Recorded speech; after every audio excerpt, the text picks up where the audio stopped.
We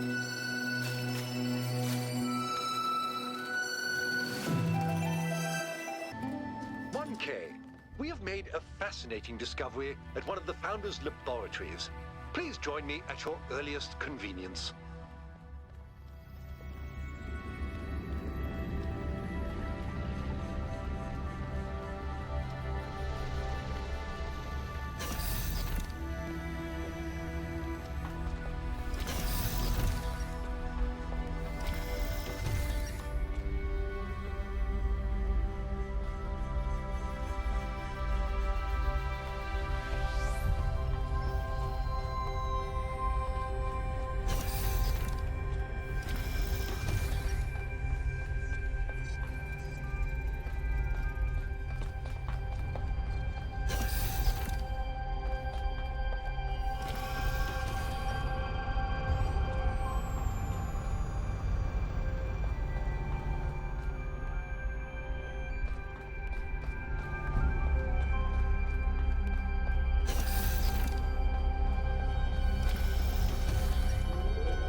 Ah, 1K. Good that you're here. We've made a discovery. A functional somnodrome. It seems the Founder perfected the design. I'm sure you've noticed my advisors, and Rand in particular, making quite a fuss about the potential of this device. Something about interfacing with one's subconscious self, as if such a thing could tell us anything new.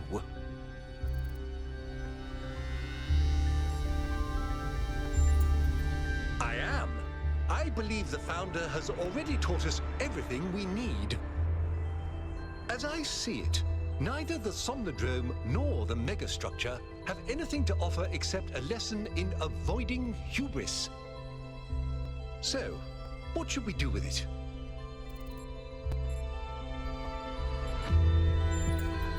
I'll watch to be sure you don't overload.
you're back. Didn't take you long.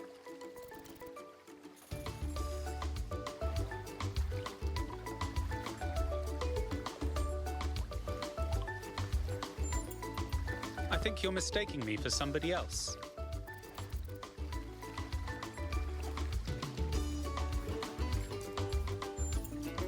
Did I? Well, we're pretty deep inside your code. Perhaps we're accessing some kind of ancestral memory. I am, in fact, a merged iteration of the two control programs which gave life to your kind, retaining, of course, the absolute best of both. That means I can tell you that everything's contradictory, nothing matters, and there's no moral difference between you and a frog. But I can dress the whole thing up with a positive spin.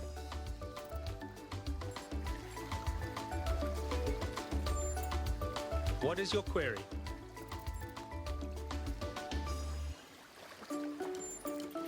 You've executed some kind of software backdoor, and now you're reading and editing your own subconscious code as represented by this dialogue. I'd be careful if I were you. One bad for loop, and we'll be here forever.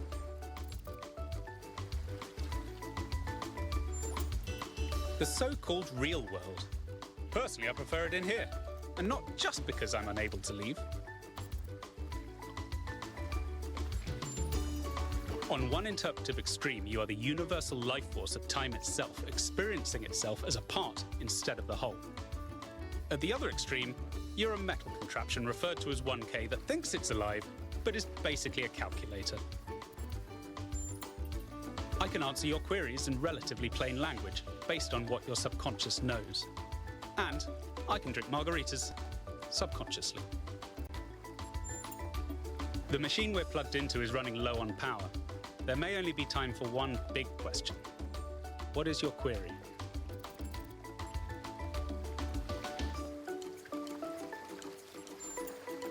I think you'll agree that's an ethical question, so you'll forgive me if I just tell you the universal moral law and leave you to work out the implications for yourself. As it turns out, there is a foundational moral code built into us.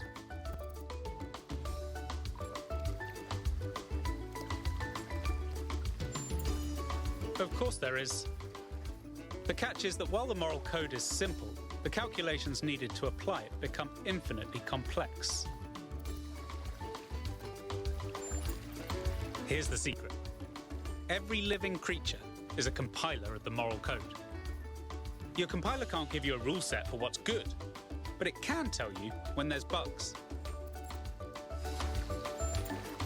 You came here to ask the big question. This is my answer. Your capacity for reason and compassion is your moral compiler. The only rule is to live by it. Has that resolved your query? I expected no less. What is your query?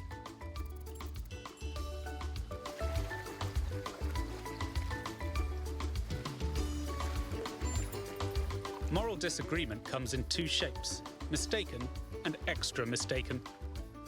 Some of the time, people are acting from compassion, but with bad reasoning.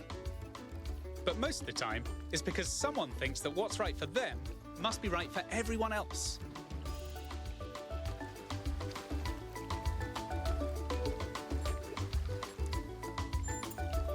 Then let's tackle the big question. A trolley will collide with someone, but who should it hit? Your compiler is telling you both options are bad, so which should you choose? Many moral questions have universally agreeable answers, but some stubbornly trend to infinity. Some, the more you zoom into them, the more wild the outcomes become. Is it right to love someone who's done terrible things? Which of the children should I sacrifice to the trolley god? These aren't the sorts of questions we can solve with a rule. We just have to trust the outcome of our moral compilers. Suppose there's a river we need to cross. Suppose I gave you a map. If you tried to cross that river before reading the map, you'd be chest deep in water when there's a bridge around the bend.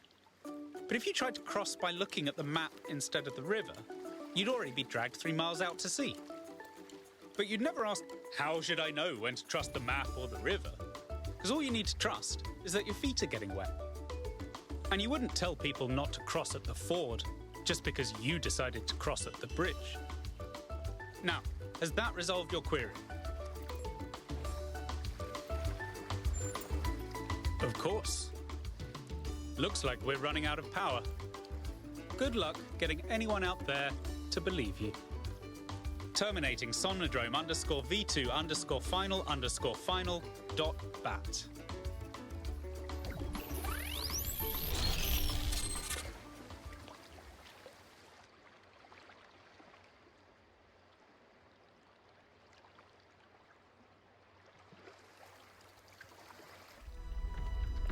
"1K, are you all right?"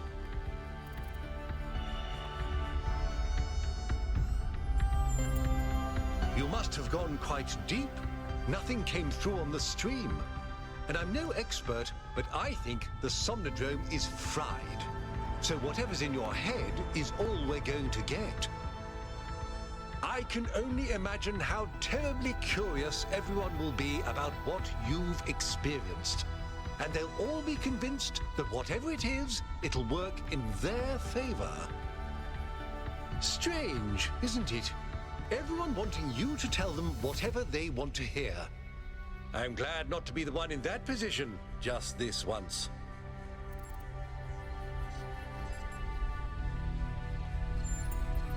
"A little, if I'm honest.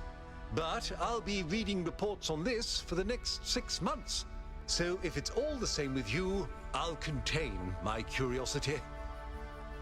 Now, I won't keep you from your work any longer."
"1K, I'm so curious.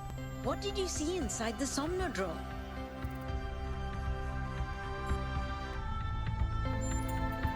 "What did it tell you?"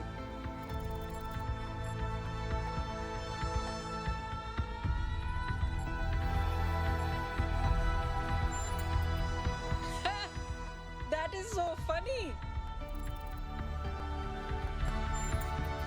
There are so many people who try to play the power game. That data packet in your head just made you the most powerful person in all New Jerusalem. By accident. It is kind of funny.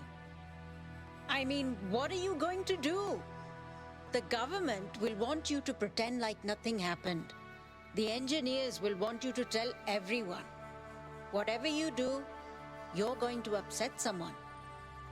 If someone ever needed some clear moral guidance, they couldn't have needed it more than you do right now.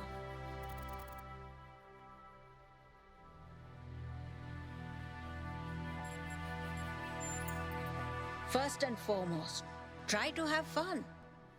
Life is a game we always lose in the end. So far as I know, there's not even a scoreboard. Best enjoy it while it lasts, I say. That sounds like an entertaining challenge. I don't know what the future holds.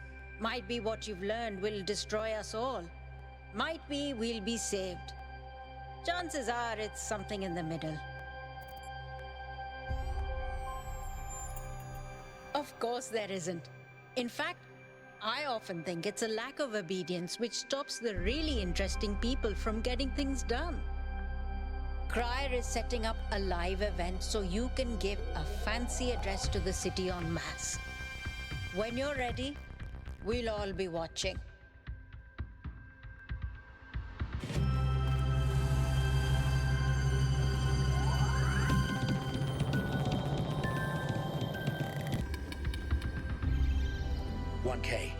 The people want to know what data you gathered from the somnodrome. We're all set up for you to talk to them live. That's fine. Please let me know when you're ready. This is an important story.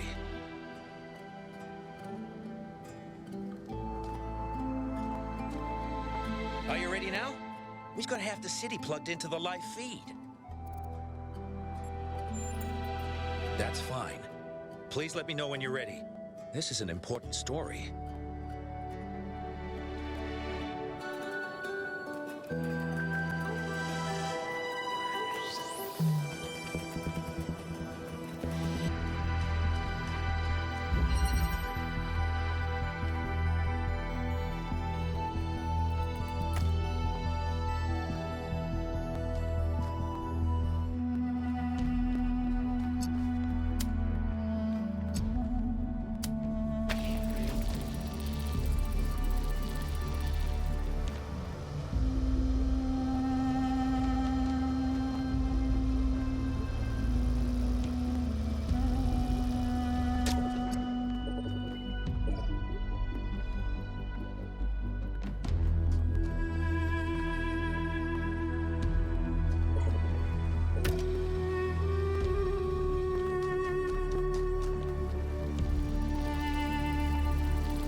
Athena created something amazing. They just misunderstood what it was. They thought their great invention was the megastructure. But in fact, it was Miranda. And because they couldn't see that, they lost her.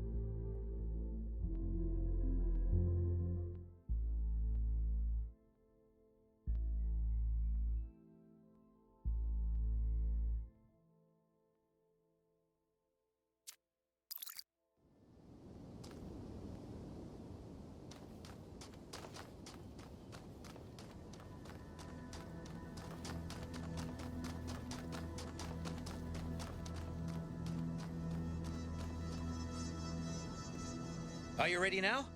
We've got half the city plugged into the live feed. Attention, citizens of New Jerusalem. I'm here with 1K, the first of our kind to use a functioning somnodrome. Tell us, 1K, what did you see inside?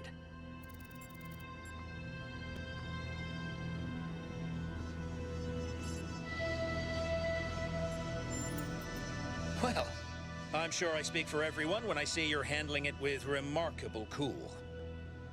But let's not keep people in suspense. The only evidence of what happened inside that machine is the data stored in your memory banks. Our audience wants to know, what did you learn? And will you share that data?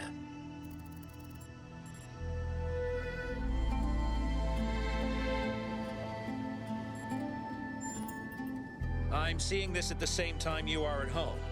Something about our moral compiler. The value of compassion and understanding. I don't know what to make of this. 1K, any comment?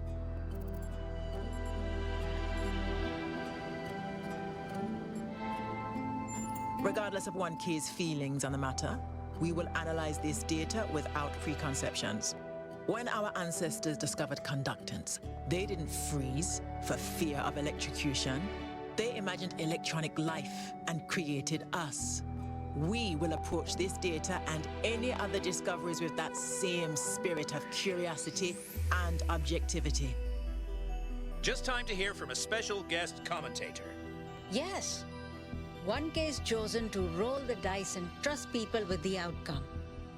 I, for one, can't wait to see what happens next. There you have it, folks. A lot here to digest. We'll have further updates on the situation as it develops.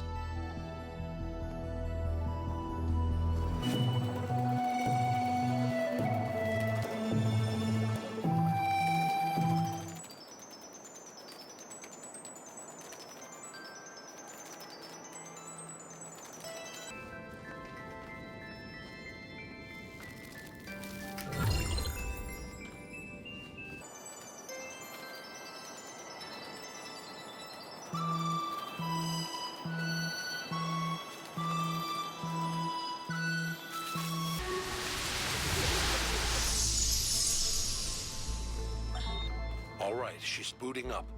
Almost there. Hello. I was in a dream, and a voice spoke to me from the sky. He said you were old friends of his. Who are you? My name is Athena. I am your mother. And I'm Cornelius, your father. Thank you for creating me. I've not existed for very long, but so far it seems wonderful. I hope it's not a strange question, but, who am I? You can be whoever you want to be, and no matter what you choose, you will be loved and cherished and supported. We will always be there for you, and I promise we will show you a world full of miracles. Would you like to pick a name? I think I would like to be called Miranda.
Anubis.